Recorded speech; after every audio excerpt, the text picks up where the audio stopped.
Hello dear students, welcome back to I am education. I am education के digital platform में आप सभी का स्वागत है।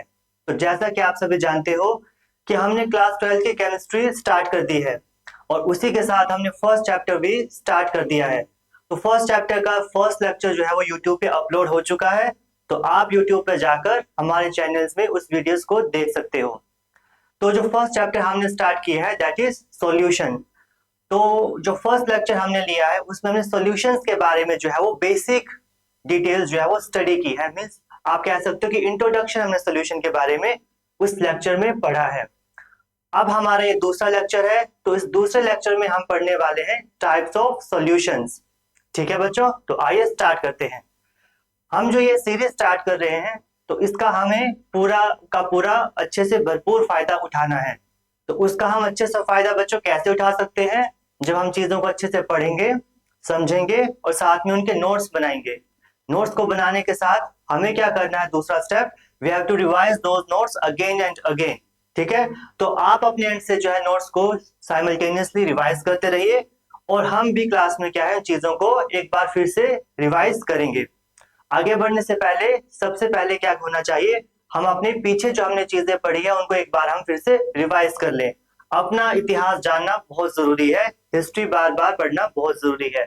तो इसीलिए हम सबसे पहले क्या करेंगे, क्लासेस में जो भी हमने पीछे पढ़ा हुआ है, पिछली क्लासेस में जो पढ़ा हुआ है, सबसे पहले हम क्या करेंगे क्लासेस में उसको एक ब्रीफ उसका रिवीजन करेंगे और उस रिवीजन के बाद ही जो है वो हम आगे प्रोसीड करेंगे। बिकॉज विदाउट रिवीजन, विदाउट चीजों को याद किए हम आगे जितना भी बढ़ जाए वो उतना ज्यादा फ्रूटफुल हमें नहीं रहेगा।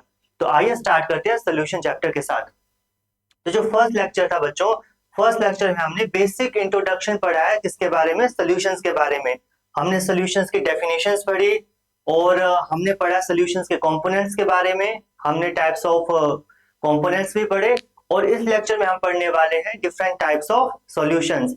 तो एक ब्रीफ इंट्रोडक्शन दोबारा से मींस एक रिवीजन हो जाए तो कैसे था हमारा सॉल्यूशन का, तो आइए देखते हैं। तो सॉल्यूशन के बारे में हमने क्या पढ़ा था? सॉल्यूशन इज बेसिकली बच्चों it is a homogeneous mixture of homo homogeneous mixture of two or more component. It is a homogeneous mixture of two or more component. इसी चीज के बारे में हमने पढ़ा था और homogeneous mixture के बारे में भी हमने क्या है थोड़ा डिटेल में जाना था। हमने क्या किया है, मेटल्स को कुछ कैटेगरीज में डिवाइड किया, that is pure substances and impure substances. और अगर इम्प्योर सब्सटेंसेस की बच्चों बात की जाए तो ये जो हमारे मिक्सचर्स है, mixtures are categorised as the impure substances. ये पहली बात। और उन इम्प्योर सब्सटेंसेस को दैट इज उन मिक्सचर्स को हमने फर्दर दो कैटेगरीज में डिवाइड किया, जिसमें हमने होमोजेनियस मिक्सचर्स और हेटेरोजेनियस मिक्सचर्स के बारे में स्टडी किया। And if you talk about the homogeneous mixture जो हमारा सोल्यूशन है, तो होमोजेनियस मिक्सचर क्या रहता है बच्चों? Homogeneous mixture are those mixtures which is having same composition and same properties, जिसकी composition जो है और properties जो है वो यूनिफॉर्म रहे। ऐसे सॉल्यूशंस को, ऐसे मिक्सचर्स को हम क्या कहते हैं? Homogeneous mixtures. और सॉल्यूशंस की बात की जाए तो solution is the homogeneous mixture. ये बेसिक हमने फर्स्ट लेक्चर में पढ़ा। सेकंड टॉपिक हमने जो स्टार्ट किया था वो हमने किया था कंपोनेंट्स ऑफ सॉल्यूशन के बारे में। ठीक है, डिफरेंट डिफरेंट कंपोनेंट से सॉल्यूशन जो है बनता है। अगर हम एग्जांपल ले ले, if you take the example of water which is dissolved in what? In sugar, sorry water. और इस वाटर में हम क्या डिसॉल्व करते हैं? हम इसमें डिसॉल्व करते हैं सॉल्ट। ठीक है, तो अगर वाटर और सॉल्ट हमारे क्या है? Different different components. ठीक है, द सॉल्यूशन जिन जिन सब्सटेंसेस से मिलकर बनता है उन सब्सटेंसेस को हम क्या कहते हैं बच्चों? उन सब्सटेंसेस को हम कहा करते हैं कंपोनेंट्स। तो अगर सॉल्ट और वाटर की बात की जाए तो इन्हें कलेक्टिवली हम क्या कहेंगे? Components, components of the solution. तो सेकंड बात हमने पढ़ी और इसके बाद हमने क्या किया? सॉल्यूशंस को डिफरेंट डिफरेंट कैटेगरीज में डिवाइड किया on the basis of number of components. कितने कंपोनेंट्स होंगे उसके बेसिस पे हमने सॉल्यूशन को डिफरेंट कैटेगरीज में डिवाइड किया। तो जो फर्स्ट था वो था हमारा बाइनरी सॉल्यूशंस, बाइनरी सॉल्यूशन। तो बाइनरी सॉल्यूशन के बच्चों अगर बात की जाए तो हमें पता है बाई मींस टू। तो इस बाइनरी सॉल्यूशन में कितने कंपोनेंट्स रहेंगे बच्चों? 2 कंपोनेंट्स इसमें प्रेजेंट होंगे। ठीक है बच्चों, 2 कंपोनेंट्स इसमें प्रेजेंट रहेंगे। If you talk about the ternary solution, तो ternary solution means 3 component system. Ternary solution means 3 component solution. तो यहाँ पर एक बात ध्यान देने वाली है, जो मैंने आपको लास्ट क्लास में बताया था कि टर्नरी होगा 3 कंपोनेंट सॉल्यूशन के लिए, ट्राइनरी इसको नहीं हमें कंसिडर करना है। ठीक है, बच्चे अक्सर इस चीज में कंफ्यूजन करते हैं। और उसके बाद हमने क्या किया था? क्वार्टनरी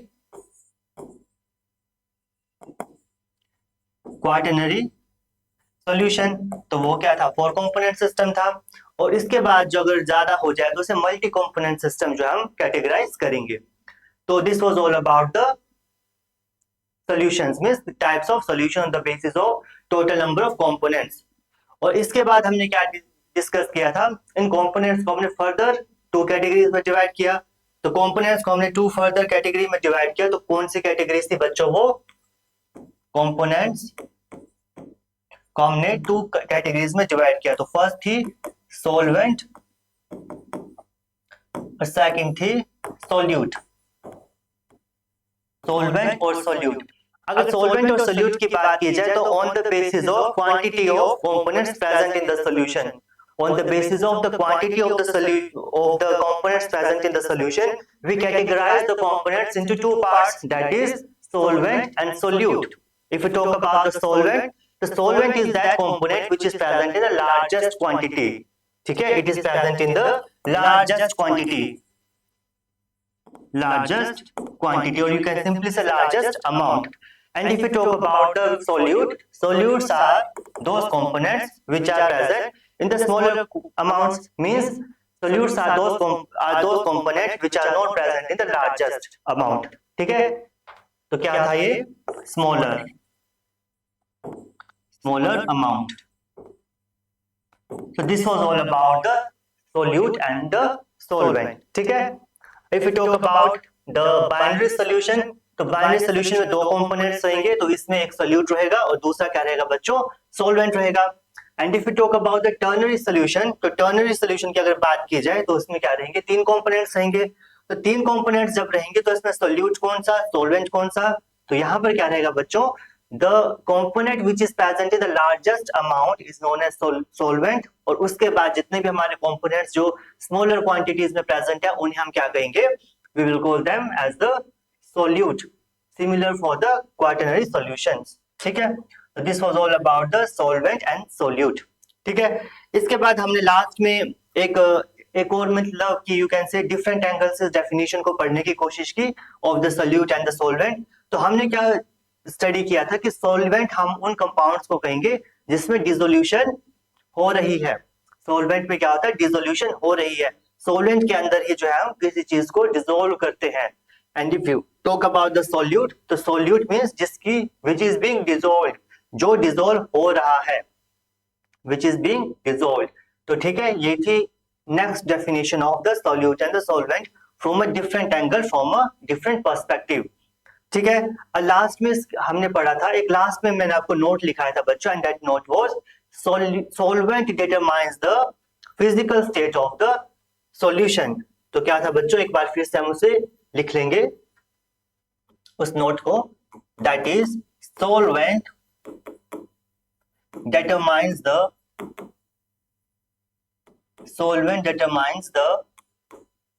physical state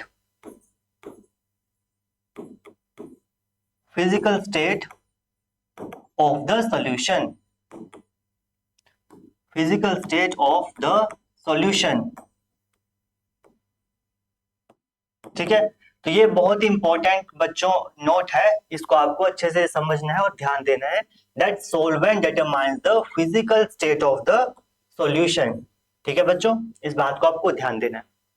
तो इसी के बेसिस पे जो है हम सॉल्वेंट सॉल्यूशन को 3 डिफरेंट कैटेगरीज में डिवाइड कर सकते हैं। तो आइए पढ़ते हैं आज का हमारा topic, that is types of solutions. Types of solutions, आज का हमारा टॉपिक है टाइप्स ऑफ सॉल्यूशंस। ठीक है, तो इस टॉपिक को हम अच्छे से डिटेल में पढ़ेंगे, बहुत इजी, बहुत सिंपल है, कुछ एग्जांपल्स रहेंगे उसको भी हम जो है ध्यान से देखेंगे। So depending upon the physical state of the solvent, ठीक है, depending upon the physical state of the solvent we can divide the solution into three categories, that is liquid solution. For example first start करेंगे हम gaseous solution, second हम पढ़ेंगे liquid solutions और last में हम पढ़ेंगे सॉलिड सॉल्यूशंस, लास्ट में हम पढ़ेंगे सॉलिड सॉल्यूशन, ठीक है। तो यहां पर देखो बच्चों, ध्यान रखने वाली बात क्या है, हमें एक मोस्ट इंपॉर्टेंट टॉपिक ध्यान रखना, that is types of solution depending upon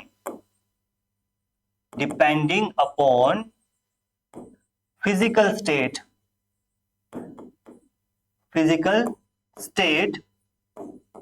of the solution solvent, ठीक है। फॉर एग्जाम्पल अगर कोई हमारा सॉल्यूशन जो है वो लिक्विड फेज में एग्जिस्ट कर रहा है, इसका क्या मतलब है बच्चों, इसका मतलब यह है कि हमारा सॉल्वेंट जो है वो किस स्टेट में एग्जिस्ट कर रहा है, लिक्विड फेज में एग्जिस्ट कर रहा है। अगर हमारा जो सॉल्यूशन है that is existing in the solid phase, तो इसका क्या मतलब है, सॉल्वेंट जो है हमारा वो भी सॉलिड फेज में एग्जिस्ट कर रहा है। अगर इफ यू टॉक अबाउट, अगर हमारा सॉल्यूशन जो है बच्चों वो गैसियस स्टेट में एग्जिस्ट कर रहा है, तो यहाँ पर क्या मतलब है, जो हमारा सॉल्वेंट है, तो solvent is present in the gaseous state, यहाँ पर इस चीज का यही मतलब है। सॉल्यूट हमारा सॉलिड में प्रेजेंट हो, लिक्विड में प्रेजेंट हो या गैसियस स्टेट में प्रेजेंट हो, तो इस बात का एज सच कोई डिफरेंस नहीं पड़ता। बात या फर्क किस चीज का पड़ता है कि सॉल्वेंट हमारा किस कंडीशन में, या सिंपली वी कैन से किस स्टेट में जो है वो, या सिंपली वी कैन से किस फेज में जो है वो एग्जिस्ट कर रहा है, ठीक है। तो ये बात ध्यान देने वाली बात है। तो यहीं पर हमने क्या स्टडी किया था कि solvent determines the physical state of the solution, ठीक है। और उसमें हमने क्या किया, टाइप्स ऑफ सॉल्यूशन की बात कर रहे हैं हम, तो types of solution depending upon the physical state of the solvent, ठीक है। तो इस बेसिस पे हम क्या कह सकते हैं, हमने सॉल्यूशन को थ्री कैटेगरीज में डिवाइड किया, that is gaseous solution, liquid solution और लास्टली हमने क्या डिस्क्राइब किया, सॉलिड सॉल्यूशन। तो हमारा नेक्स्ट रहेगा कि हम स्टेप बाय स्टेप में डिटेल में गैसियस सॉल्यूशन के बारे में भी देखें, लिक्विड सॉल्यूशन के बारे में भी देखें और सॉलिड सॉल्यूशन के बारे में भी देखें। आपके एनसीईआरटी की अगर बात की जाए तो एनसीईआरटी में आपको एक टेबल बनाया गया है, उस टेबल को ही हम क्या है इन चीजों के माध्यम से समझने की कोशिश करेंगे, ठीक है। तो नेक्स्ट इज, फर्स्ट हम स्टार्ट करते हैं कहां से, गैसियस सॉल्यूशन से। First is our gaseous solution. तो देखिए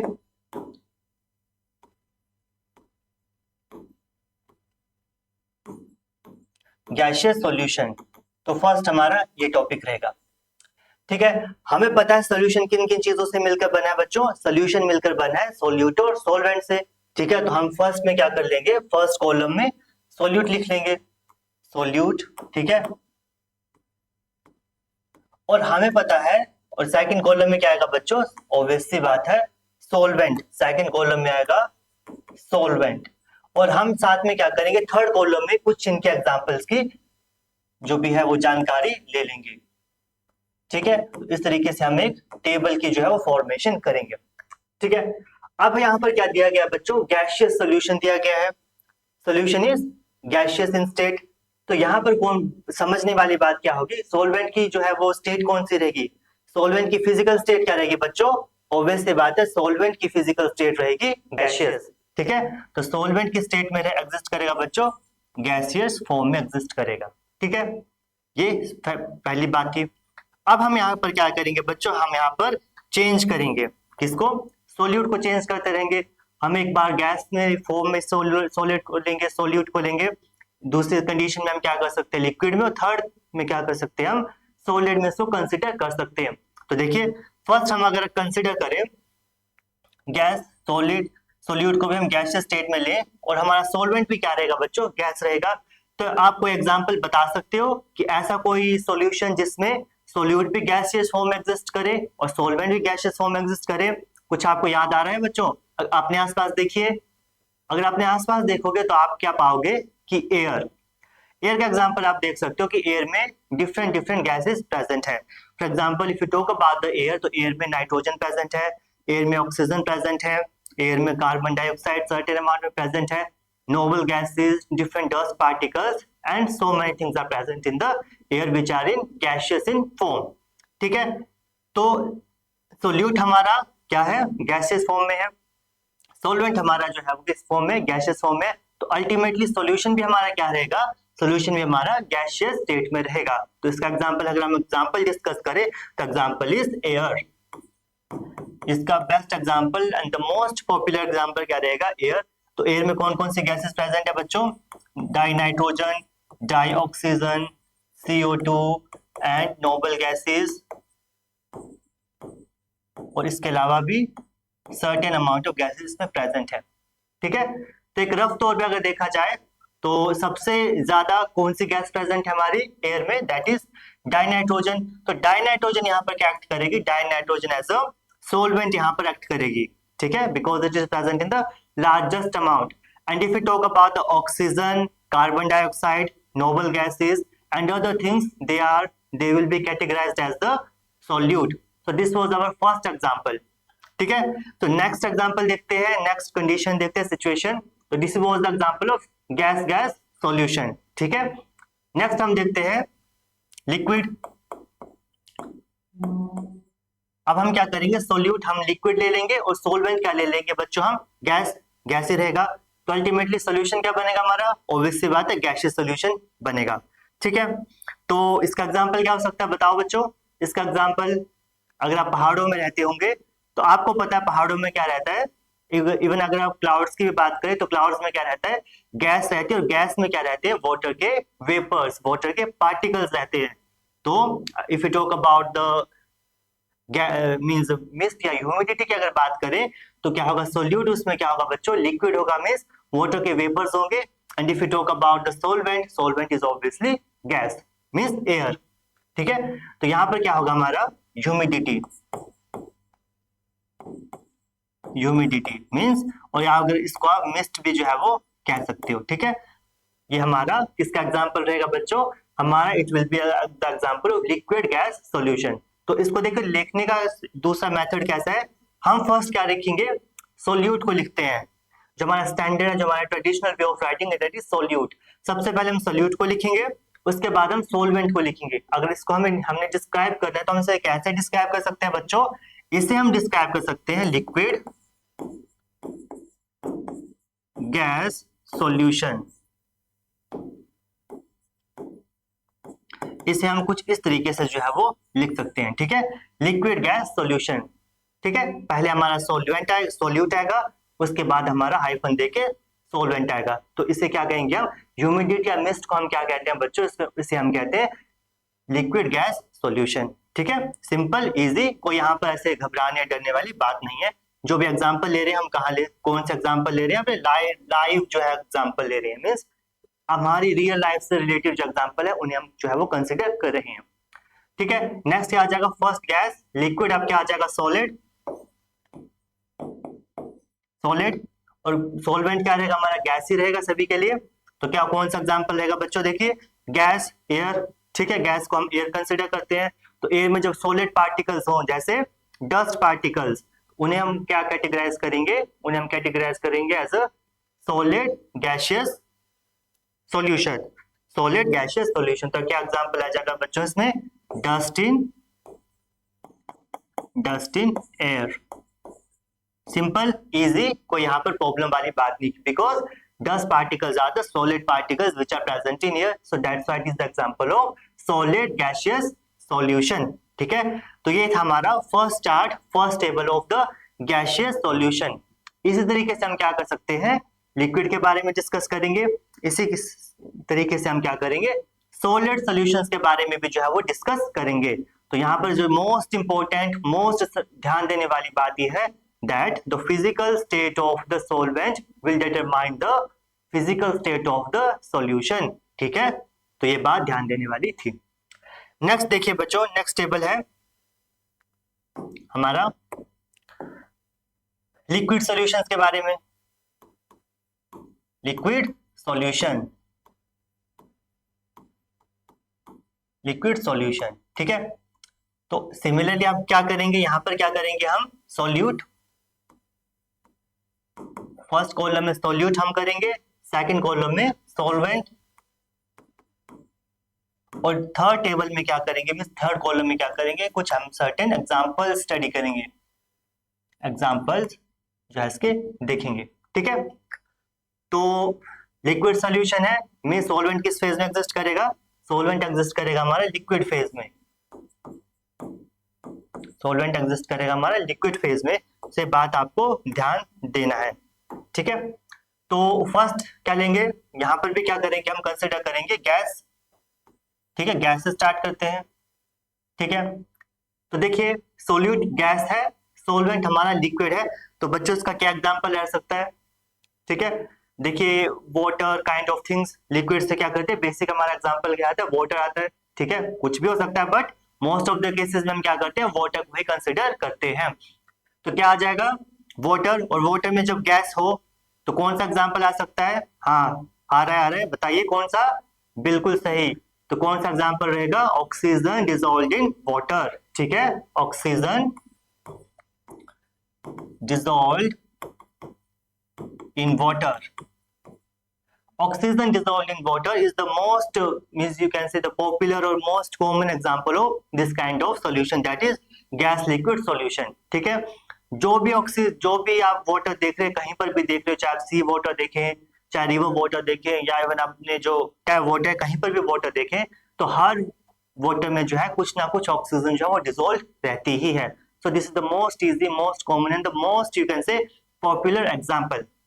सिमिलरली एक और एग्जांपल अगर हम देखना चाहें तो क्या कर सकते हैं, जो आप सॉफ्ट ड्रिंक्स जो है वो पीते हो बर्थडे पार्टी में, अगर इवन नॉर्मल डेज में भी, तो सॉफ्ट ड्रिंक में क्या रहता है बच्चों, सॉफ्ट ड्रिंक्स में रहता है carbon dioxide gas, soft drinks में रहती है कार्बन डाइऑक्साइड डिसॉल्व रहती है, तो उससे भी हम जो है नेक्स्ट एग्जांपल कंसिडर कर सकते हैं, that is carbon dioxide dissolved in water. ठीक है, तो क्या हो जाएगा, CO2 डिसॉल्व्ड इन वाटर। ठीक है, this is the second example. इसी तरीके से आप अपने मन से कोई भी एग्जांपल और भी सोच सकते हो, उन्हें भी आप जो यहाँ पर डिस्क्राइब कर सकते हो। ऐसा यहाँ पर कोई हार्ड एंड फास्ट रूल नहीं है कि आपको यही दो एग्जांपल या यही एक एग्जांपल जो है वो लिखना है। ठीक है, नेक्स्ट क्या करेंगे, नेक्स्ट क्या करेंगे हम, लिक्विड, थोड़ा नीचे लिखते हैं ऐसे, नेक्स्ट एग्जांपल हमारा लिक्विड होगा, लिक्विड लिक्विड सॉल्यूशन का, सॉल्यूट लिक्विड, सॉल्वेंट लिक्विड। तो देखिए कुछ याद आ रहा है क्या, यहां से भी आपको कुछ ना कुछ याद ही आ रहा होगा। ठीक है, तो क्या एग्जांपल रहेगा इसका, ethanol dissolved in water, ethanol dissolved in water, एस्टोम इज वाटर। ठीक है, तो ये कौन सा एग्जांपल है, कैसा एग्जांपल है, क्या इसकी यूटिलिटी है, वो मुझे लगता है आपको पता है, समझाने की कोई ऐसी सच जरूरत नहीं है, इतना आप समझदार हो। ठीक है, तो जब इथेनॉल को हम वाटर में डिसॉल्व करेंगे, जो शाम को करते हैं अक्सर कुछ लोग, तो उसका एग्जांपल रहेगा, वो किसका एग्जांपल रहेगा बच्चों, लिक्विड लिक्विड सॉल्यूशन का वो एग्जांपल रहेगा। ठीक है, तो देखो देखने वाली बात है कि किस तरीके से हम देखो चीजों को जो है वो देखते हैं। कहने का मतलब ये है कि हम क्या करते हैं, कोई भी चीजें normal day to day life में जो भी हमारे एक्टिविटीज रहती है, उन एक्टिविटीज को देखिए, केमिस्ट्री या साइंस की अगर बात की जाए तो साइंस किस तरीके से हर चीज की डिटेल में स्टडी करता है, हर चीज के बारे में कुछ ना कुछ साइंस के पास एक, साइंस की अपनी टर्म है और साइंस की अपनी एक एक्सप्लेनेशन है। तो नॉर्मल चीजें जो भी रहती है उसके पीछे भी कोई ना कोई रीजन है, कुछ ना कुछ उसके लिए साइंटिफिक टर्म है, साइंटिफिक डिक्शनरी में उसका मीनिंग है, तो वो सब चीजें हैं। तो ऐसे ही कुछ भी नहीं है लाइफ में, कुछ ना कुछ हर चीज का मीनिंग है। तो ये हमारा हो गया, तो नेक्स्ट क्या होगा बच्चों, next is solid, solid liquid solution. Solid liquid solution की अगर बात की जाए तो मोस्ट कॉमन, जिस एग्जांपल को बोल बोल के जो हम थक चुके हैं, दैट इज, बताइए लास्ट बार, या चलो फिर से बता दीजिए, that is brine solution, that is salt dissolved in water, salt dissolved in water. देखिए एग्जांपल तो हम कोई भी ले सकते हैं, बट कॉमन एग्जांपल्स ले जाएं तो वो आपको इस समझने में इजी रहेगा। ठीक है, तो ऐसा यहाँ पर कुछ भी आप ले सकते हो, और साथ में एक और एग्जांपल ले सकते हैं, शुगर सिरप, शुगर का आप क्या ले सकते हैं, सिरप ले सकते हैं। वो भी एग्जाम्पल है किसका, हमारा सॉलिड लिक्विड सॉल्यूशन का। ठीक है बच्चों, ये थी बात। अगर देखिए बात की जाए लिक्विड लिक्विड सॉल्यूशन की और बात की जाए अगर सॉलिड लिक्विड सॉल्यूशन की, तो केमिस्ट्री की अगर बात की जाए तो केमिस्ट्री एज अ डिसिप्लिन में जो है वो आप मोस्ट ऑफ द एग्जांपल्स इन्हीं के डिस्कस करोगे। आपने केमिस्ट्री लैब में, अगर आप केमिस्ट्री लैब में जाओगे, एक्सपेरिमेंट्स करोगे, अभी 11th 12th है तो 11th 12th में करोगे, हाई क्लासेस में जाओगे, वहां भी अगर आप प्रैक्टिकल्स करोगे तो आप पाओगे कि most of the cases, most of the binary solutions की अगर बात की जाए तो वो लिक्विड लिक्विड और सॉलिड लिक्विड सॉल्यूशंस ही जो है वो रहते हैं। ठीक है, अब अगर आपने एक्सपेरिमेंट्स किए होंगे 12th क्लास में, अगर आप आए हो तो 12th क्लास में आप एक्सपेरिमेंट्स करोगे लैब में, तो उसमें पोटेशियम परमैंगनेट का सॉल्यूशन बनाओगे, तो उसमें क्या है, potassium permanganate, what is KMnO4, KMnO4 is solid. उसे किस में डिसॉल्व करेंगे हम, वाटर में डिसॉल्व करके उसके हम टाइट्रेशंस करेंगे। ठीक है, सिमिलरली अगर आप मोहर सोल्ट लेंगे, मोहर सोल्ट की भी टाइट्रेशन रहेगी, तो मोहर सोल्ट इज सॉलिड, उसको वाटर में डिसॉल्व कर उसका सॉल्यूशन बनाएंगे। That is also the example of solid liquid solution. इसके अलावा अगर आप एक और ऑक्सैलिक एसिड का भी आपका सॉल्यूशन रहेगा, तो काइंड ऑफ वही चीज है कि ऑक्सैलिक अगर एसिड की फॉर्म में प्रेजेंट हो तो लिक्विड लिक्विड सॉल्यूशन उसको वाटर में डिसॉल्व करेंगे। तो कहने का मतलब जो है कि मोस्ट ऑफ द केसेस में हम क्या स्टडी करते हैं केमिस्ट्री में, liquid liquid and solid liquid solution. ठीक है, these are the most important types of solution for our sake of understanding और sake of you can say practical. ठीक है, तो ये बात है। So this was all about the liquid solution। तो बात बच्चों यहाँ ध्यान देने वाली क्या है, अगेन एंड अगेन रिपीटिंग, कि आपको यहाँ पर सॉल्वेंट सॉल्यूशन देखना है किस स्टेट में एग्जिस्ट कर रहा है, तो उसी से आप अंदाजा लगा सकते हो कि सॉल्वेंट भी जो है उस स्टेट में एग्जिस्ट कर रहा होगा। तो यहाँ पर गैस लिक्विड, लिक्विड लिक्विड और सॉलिड लिक्विड सॉल्यूशंस का हमने एग्जांपल्स पढ़े। ठीक है, तो लास्ट हम क्या करेंगे, लास्ट करेंगे हम सॉलिड सॉल्यूशंस। ठीक है, तो लास्ट हमारा बच्चों सॉलिड सॉल्यूशन।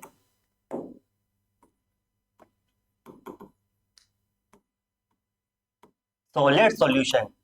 ठीक है, तो यहां पर भी सिमिलर वही करेंगे, हम क्या करेंगे, first column is of solute, second column is of solvent and third column is of example, some popular examples.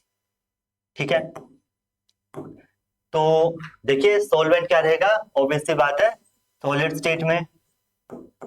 ठीक है, अब चेंज क्या होगा, यहाँ पर हमारा सॉल्वेंट चेंज नहीं होगा, सॉल्यूट चेंज होगा। तो फर्स्ट क्या लेंगे हम, गैस। तो गैस सॉलिड का एग्जांपल क्या दे सकते हो आप बताइए बच्चों, ये थोड़ा सा ट्रिकी है, थोड़ा सा मींस ट्रेडिशनल जो आपने चीजें पढ़ी है उनसे जरा अलग और हटके है। तो क्या हो सकता है बच्चों, ध्यान दीजिए, सोचिए। तो अगर हम गैस और सॉलिड की अगर सॉल्यूशन की बात करें, तो इसमें क्या रहता है कि hydrogen dihydrogen adsorb over palladium.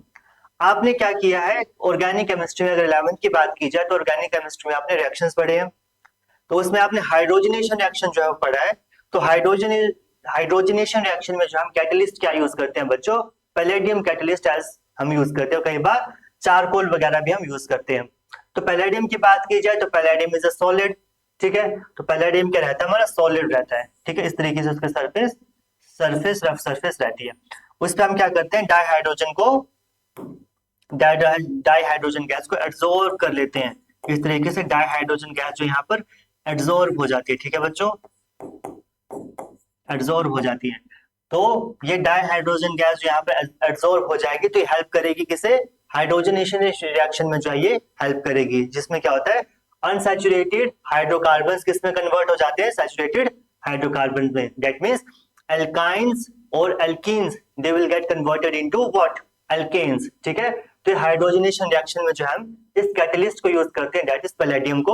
और पैलेडियम पे क्या होती है, एब्जॉर्ब होती है, एब्जॉर्ब नहीं एब्जॉर्ब। एब्जॉर्ब मींस सरफेस पे एब्जॉर्प्शन होना, तो सरफेस पे क्या एब्जॉर्ब हो जाती है हमारी डाइहाइड्रोजन गैस, और as a result of which ये हमारा कैटलिस्ट की फॉर्मेशन होती है, मींस इजीली हमारा रिएक्शन हो सकता है। तो ये हमारा एग्जांपल रहेगा किसका, गैस सॉलिड सॉल्यूशन का। तो दैट इज, देखिए हाइड्रोजन एब्जॉर्ब ओवर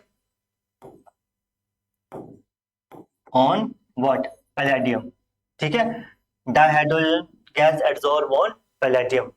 ठीक है, तो this is the example of what, gas solid solution.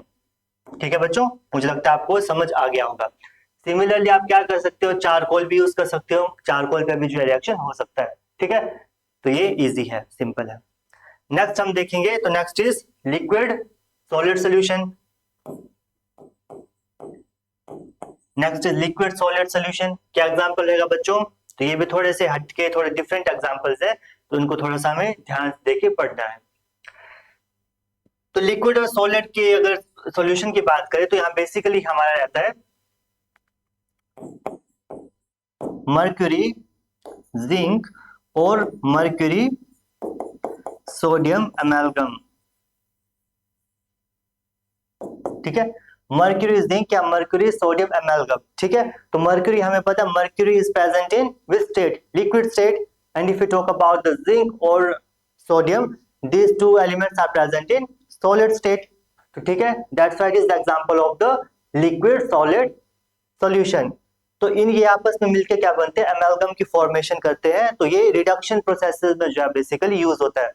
Organic chemistry की बात की जाए तो इसमें जो रिडक्शन रिएक्शंस रहते हैं, मींस एडिशन ऑफ हाइड्रोजन हो गया, तो उसमें जो है यूज होते हैं। अगर जिंक मर्क्यूरी की बात, अमेलगम की बात की जाए तो it is used in the क्लीमेंसन reduction. ठीक है, तो वहां पर जो है ये यूज होते हैं। तो इसके अलावा अगर हम प्रैक्टिकल एग्जांपल्स देखना चाहें, अगर डे टू डे लाइफ से अगर आप एग्जांपल जो है वो कंसिडर करना चाहें, तो अगर आप के दांत में कभी कैविटी हुई होगी या किसी के भी दांत में कैविटी हुई होगी, तो आपने देखा होगा आप डेंटिस्ट के पास जाओगे, तो डेंटिस्ट क्या करेगा, उस कैविटी में फिलिंग करेगा। ठीक है, डेंटिस्ट क्या करेगा, उस कैविटी में फिलिंग करेगा। और वो फिलिंग किस चीज की करेगा, वो फिलिंग करेगा बच्चों समथिंग सिल्वर एमेलगम की, सिल्वर, तो हमारा हो जाएगा मर्करी सिल्वर एमेलगम की। तो यहाँ पर क्या क्या, मर्करी लेगा और साथ में सिल्वर लेगा और उसकी क्या करेगा, एमेलगम की फॉर्मेशन करेगा, और वो क्या करेगा, आपके दांतों की फिलिंग्स में, मींस कैविटीज में उस चीज की फिलिंग कर देगा। ठीक है, इस तरीके से जो है ये हमारे यूज होंगे एमेलगम्स। ठीक है, तो इनकी स्टेट क्या है, फिजिकल स्टेट क्या रहेगी सॉल्यूशन की, सॉलिड। ठीक है, तो बाद में जब आपस में रिएक्शन होगा, इस तरीके से चीजें होंगे, तो क्या किसमें कन्वर्ट हो जाएगा बच्चों, ये सॉलिड फेज में जो है वो कन्वर्ट हो जाएगा। ठीक है, तो ये था हमारा एग्जांपल लिक्विड सॉलिड सॉल्यूशन का। सिमिलरली आप क्या करेंगे, हम लास्ट एग्जांपल देखेंगे। Last example is of solid solid, solid solid solution. तो सॉलिड सॉलिड सॉल्यूशन की बात की जाए तो हमने फर्स्ट लेक्चर में इस चीज के बारे में डिस्कस किया, दैट इज, याद आ रहा है कुछ, बताओ बच्चों। जैसे वो पीतल दी बेबीडोल में सोने दी, तो वो जो एग्जांपल था, हम तो वहां से क्या ले सकते हैं, हम इसका एग्जांपल ले सकते हैं, दैट इज अलॉयज। ठीक है, अलॉयज की बात की जाए, alloys, different types of alloys, and that is brass, bronze, brass bronze हो गया, साथ में अगर गोल्ड भी ले लिया जाए 22 कैरेट गोल्ड,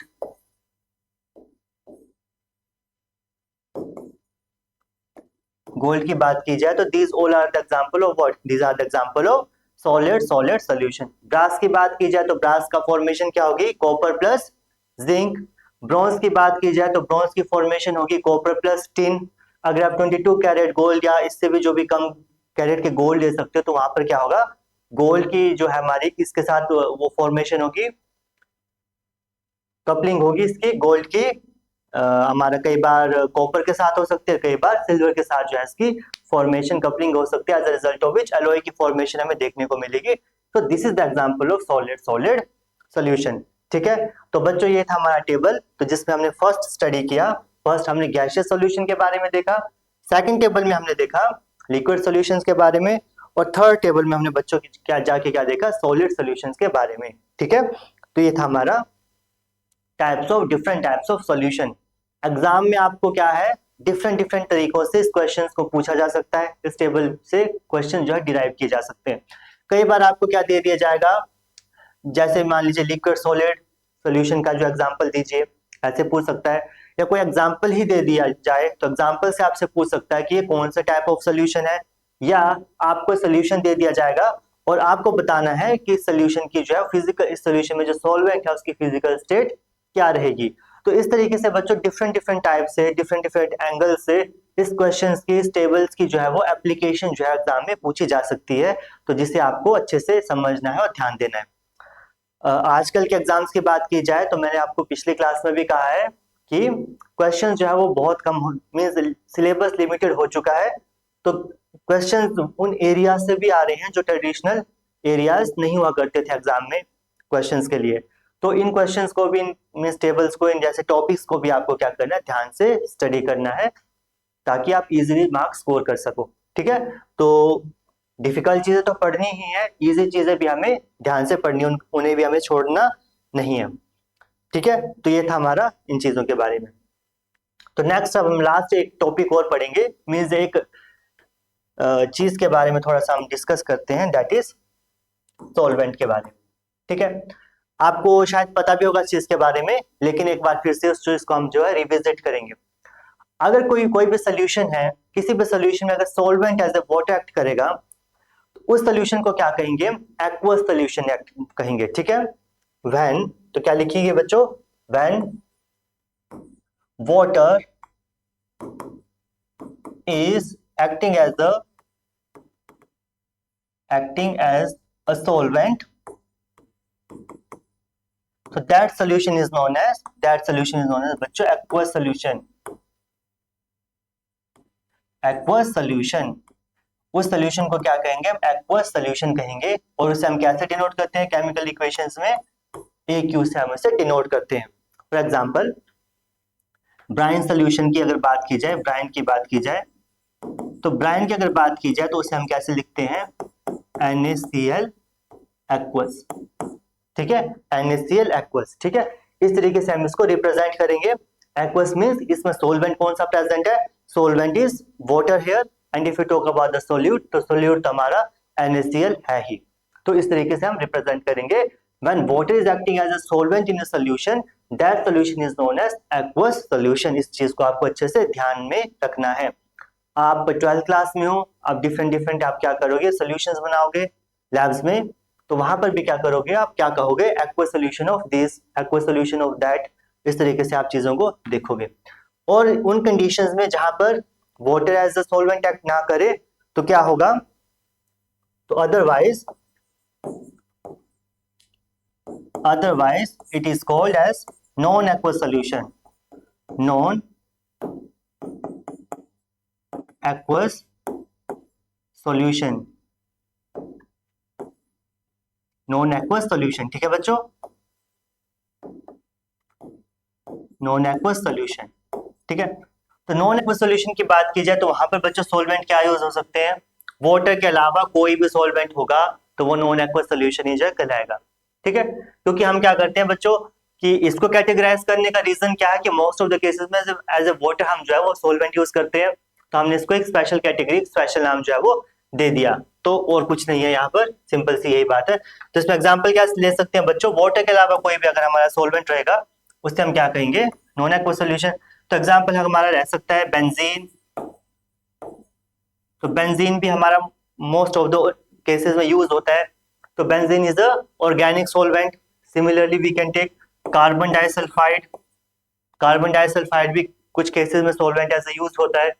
और इसके साथ साथ क्या है हो सकता है बच्चों, कार्बन टेट्राक्लोराइड हो गया, CHCl3 क्लोरोफॉर्म हो गया, तो इस तरीके से और भी जो हमारे एग्जांपल यहाँ पर एग्जिस्ट करते हैं जो as a non aqueous solution कहलाते हैं। ठीक है, तो this was all about types of solution. तो बच्चों इस लेक्चर में हमने क्या डिस्कस किया, इस लेक्चर में हमने डिफरेंट टाइप्स ऑफ सॉल्यूशन के बारे में डिस्कस किया। आई होप आपको चीजें अच्छे से समझ आ रही होंगी और आप अच्छे से इन चीजों को घर में जाके प्रैक्टिस भी करोगे। ठीक है, तो इस टेबल को अच्छे से बनाइए, टेबल को अच्छे से समझिए और साथ में एग्जाम्पल्स भी जो है वो उनको याद कीजिए।